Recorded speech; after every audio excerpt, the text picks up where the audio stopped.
Assalamualaikum warahmatullahi wabarakatuh. Waalaikumsalam warahmatullahi wabarakatuh. Bismillahirrahmanirrahim. Alhamdulillahirabbil alamin wa bihi nasta'inu ala umurid dunya waddin. Wassalatu wassalamu ala asrofil anbiya'i wal mursalin sayyidina wa nabiyina wa maulana Muhammadin. Allahumma shalli wa barik wa ala alihi wa sahbihi ajma'in, amma ba'du. Yang saya muliakan, saya hormati para bapak, para hadirin, para sepuh bini sepuh haji sepuh dan seluruh kesepuhan, khususan ketua DKM dan staf-stafnya, para hadirin semuanya. Alhamdulillah, tiada kata yang patut kita ucapkan melainkan puja puji syukur hadirat Allah Subhanahu wa taala atas karunia-Nya, atas nikmat-nikmatnya yang telah diberikan kepada kita, terutama yang paling utama nikmat iman, amin, nikmat Islam, amin, panjang umur, amin, sehat walafiat, amin, seger waras, amin ya rabbal alamin. Bagi yang seger dan bagi yang waras sehingga kita dapat menghadiri spektakuler, yaitu pengajian subuh pagi, Ahad pagi. Para bapak, para hadirin, langsung saja tanpa basa-basi juga tanpa neko-neko kita lanjutkan talim kita, yang mana menurut schedule kita sampai surat An-Nisa ayat 65. Ada apa dengan surat An-Nisa ayat 65? Jadi begini Pak, ceritanya itu begini. Ada keributan di muka bumi ini zaman dulu, yaitu antara orang Yahudi dan orang munafik. Lah keributan ini sampai mereka itu menjadikan untuk menentukan hukum itu seorang kahin. Kahin itu dukun, ceritanya begitu. Walhasil kesimpulannya, lo ada apa?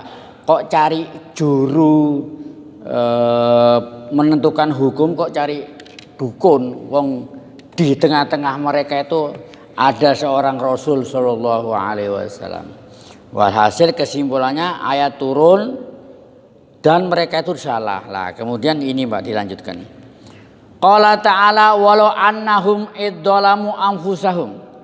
Seandainya mereka siapa? Al munafikin alladzina nazalat fihim ayah, yaitu orang-orang munafik yang dimana ayat ini turun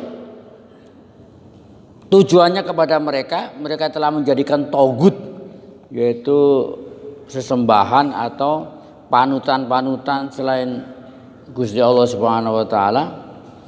Idzalamu anfusahum, seandainya ketika mereka itu berbuat dolim atas dirinya. Ja'uka, lihat ayat ini. Ja'uka, mereka datang kepadamu. Ja'uka, kayak ini domir, kata ganti kepada Nabi SAW. Mereka datang kepada kamu. Ngapain datang?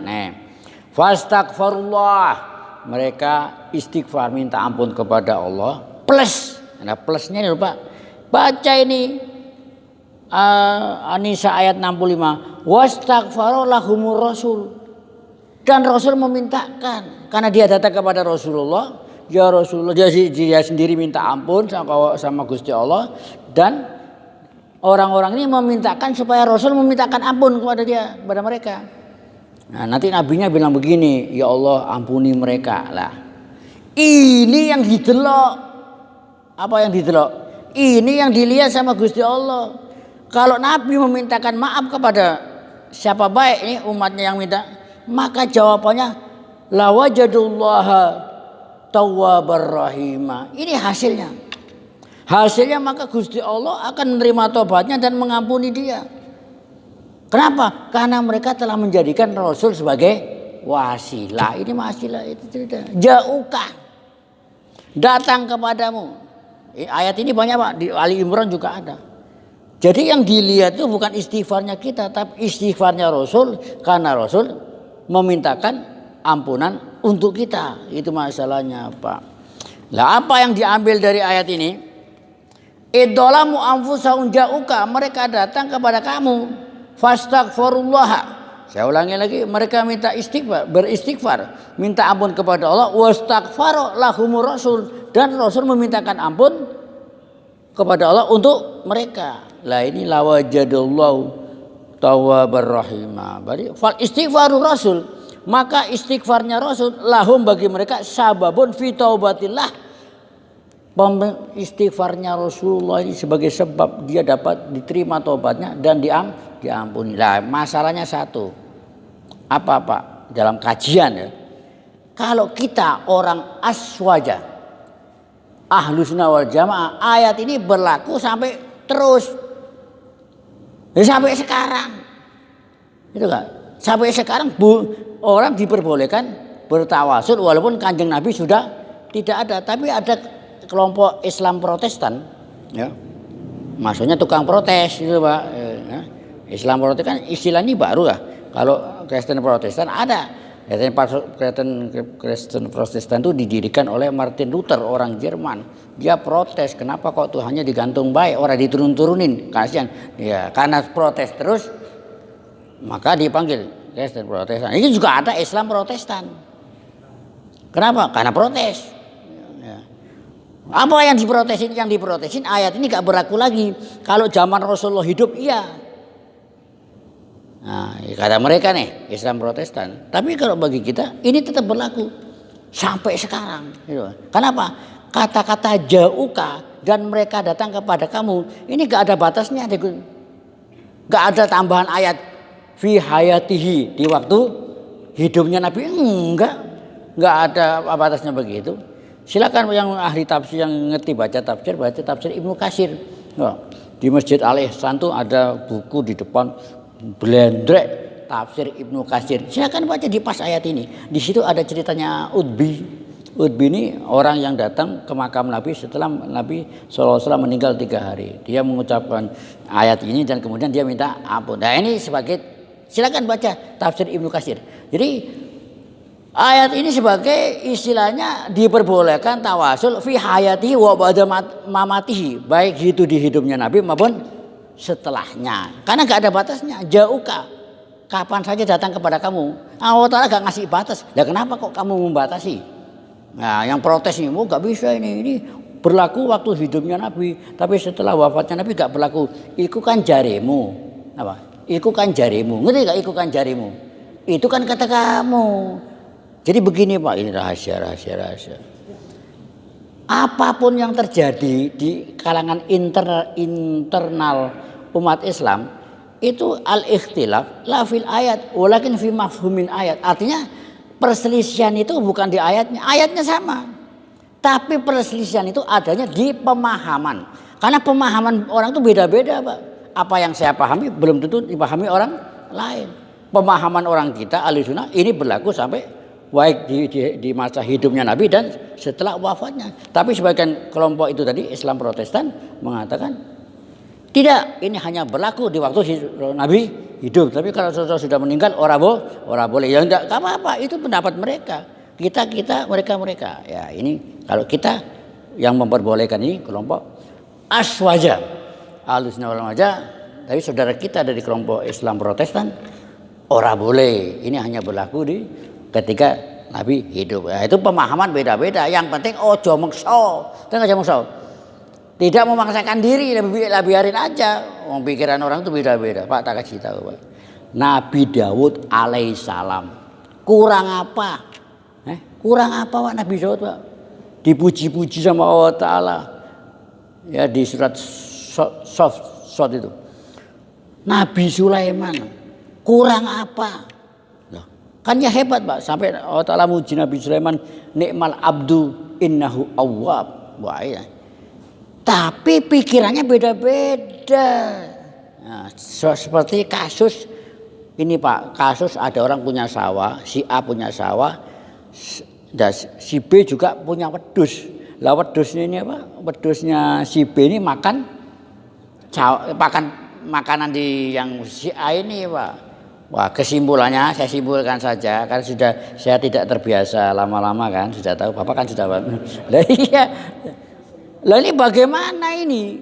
Kesimpulannya orang yang punya sawah ini tidak terima karena makanannya dimakan oleh kambing-kambing si B.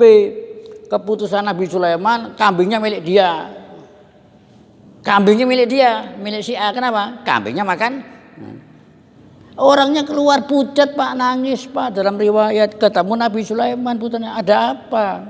Kok ya saya begini-begini. Wah, kalau saya yang menghukumkan tidak begitu. Nabi Daud sebagai sang ayah dengar celetukan putranya Nabi Sulaiman alaihissalam. Panggil, hei Sulaiman, kamu saya dengar begini-begini. Kalau kamu jadi hakim, kamu hukumnya kan seperti ini. Mang hukum kamu bagaimana? Begini. Untuk sementara, kambing-kambing ditaruh di rumah si A, disita. Ya, kayak sementara. Lah, si B yang punya kambing garap tanahnya ini sampai asal semula, sampai panen apa sampai asal semula. Nanti kalau sudah kambingnya dikembalikan.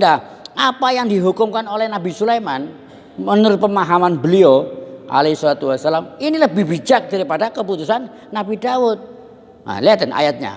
Wa fahamna Sulaiman. Kami beri kepahaman ke Nabi Sulaiman. Wa kulan ataina hukman wa ilman. Dua-duanya kami kasih ilmu kata Gusti Allah. Saya beri wisdom, kebijaksanaan, dan saya beri ilmu. Cuma Nabi Sulaiman lebih pemahamannya lebih paham. Itu masalah. Ini padahal sama-sama Nabi Pak, sama-sama Rasul 25 yang wajib kita imani. Nabi Daud Sulaiman.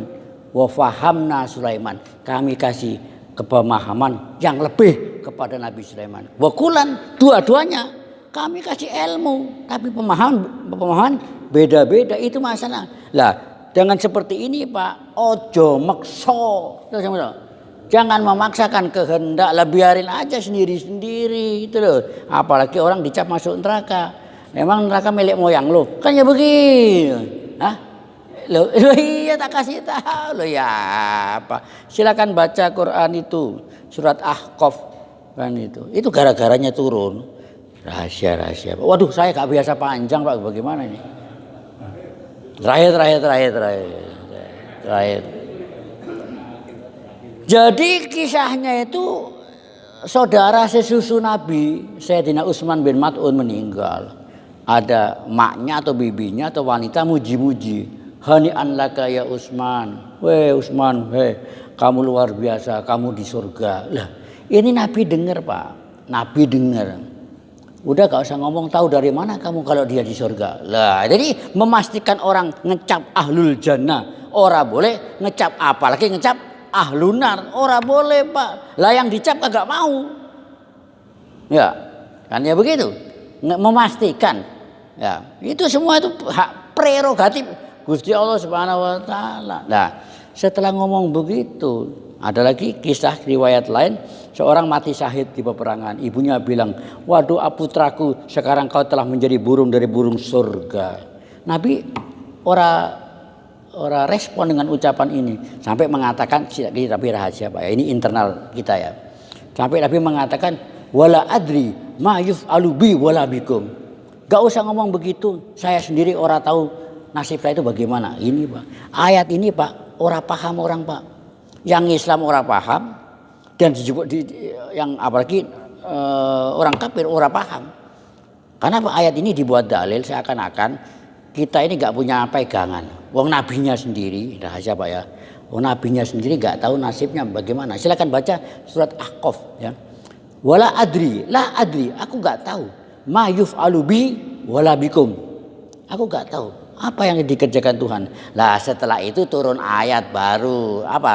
Jadi ayat ini dalam kajian tafsir rentetannya sebelum ayat turun ayat, setelah itu turun ayat ini Pak, inna fatahna laka fatham mubina liyaghfira laka. Ini sampai ayat ini. Liyaghfira laka Allahumma taqaddama min dzambika wa ma ta'akhkhar. Ini. Jadi ayat ini, makanya ayat itu kalau baca rawi dibaca dulu sebelum baca rawi. Inna fatahna laka fatham mubina liyaghfira laka Allah ma taqaddama min dzambika wa ma ta'akhkhar. Allah akan mengampuni dosa-dosamu. Makanya jaminan itu Pak. Jadi jangan ngambil yang ini.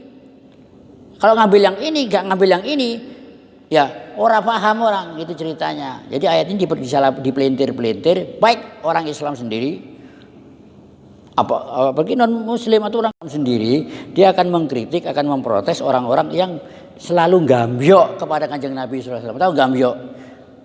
Gambio itu orang-orang yang selalu megang Rasulullah, muji-muji Rasulullah, itu diprotes pakai ayat ini. Ada apa kamu?